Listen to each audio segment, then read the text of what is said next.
Pemirsa, awal pekan lalu MetroTV mewawancarai Irshad Manji, pengarang buku Faith Without Fear yang kini sudah diterjemahkan ke dalam bahasa Indonesia.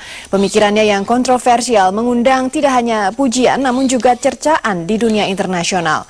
Perempuan kelahiran Uganda yang besar di Kanada ini aktif berkeliling dunia mengkampanyekan pemikiran kritisnya tentang agama Islam. Perbincangan dengan Tommy Cokro dibuka dengan tujuan Irshad di balik peluncuran bukunya di tanah air. This book has been published around the world, and Indonesia, I'm so happy to say, is the latest country that has picked it up. The book is called Faith Without Fear, and I am a faithful Muslim, Tommy. And in this book I am saying, look, Islam began as a religion of justice, but it has become corrupted into an ideology of fear. And it is we Muslims who have done much of the corrupting, and therefore only we Muslims who must take the responsibility to fix the problem. And of course I know there are hundreds of millions of Muslims out there who will say and have said this is an un-Islamic, even anti-Islam message. But I respectfully remind them that the Quran contains beautiful passages about taking personal responsibility. It states, God does not change the condition of a people until they change what is in themselves. This is a call to speak truth to power, no matter who is offended. Well, so from what you have observed, are you hopeful that Indonesia will become more pluralistic and tolerant society, or you've sensed that Indonesian Muslims are becoming more conservative during the last 10 years of political freedom?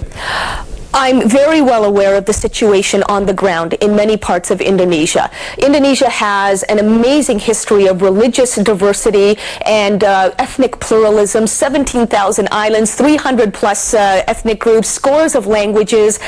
So the history is there, the precedent is there. But I also know that influences, particularly from Saudi Arabia, have been, very much making their way into Indonesia. So for example, when the mayor of Tangerang insists that students every Friday dress Islamically, what does that actually mean? There is no such thing as Islamic dress. There is Arab dress and Arab tribal customs.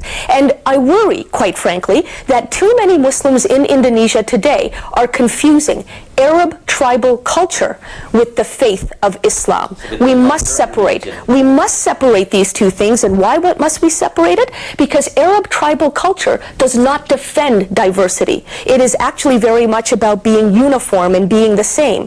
Whereas, the faith of Islam has a great deal of support for diversity. So if we are interested more in what Allah would like us to do than in what Saudi Arabia would like us to do, then we must remember that pluralism is at the heart of Islam as a faith. So during your stay here, what are the things that made the most impression on you about Indonesian Muslims? The youth. Easily the youth. You know, my book launched here in Jakarta a few days ago, and the entire auditorium was packed with young people, students, journalists. They were wanting to discuss, they were wanting to debate, and in particular, they were wanting the inspiration to know that you can be faithful and thoughtful at the same time. This is why I emphasize Islam's own tradition of critical thinking. It is known as ijtihad. And in fact, Tommy, so much of what the West takes for granted as being its culture came from Muslims who practiced ijtihad. All right, so has it been difficult for you or for a Muslim liberal like you to advocate your idea to the Muslim public when from time to time you've seen these provocative incidents such as the Danish cartoons and also the latest is fitna episode from the Dutch? Certainly, it makes it difficult, but difficult is not the same as impossible. And I must say that we've never, as Muslims, needed provocations from the West in order to repress the freedoms of Muslims. Let us remember that the 3 out of the 4 successors of the Prophet Muhammad in the early years were assassinated by fellow Muslims. This was before, Geert Wilders. Let's remember that bloody wars of domination have been raging in Islam ever since the Prophet's death.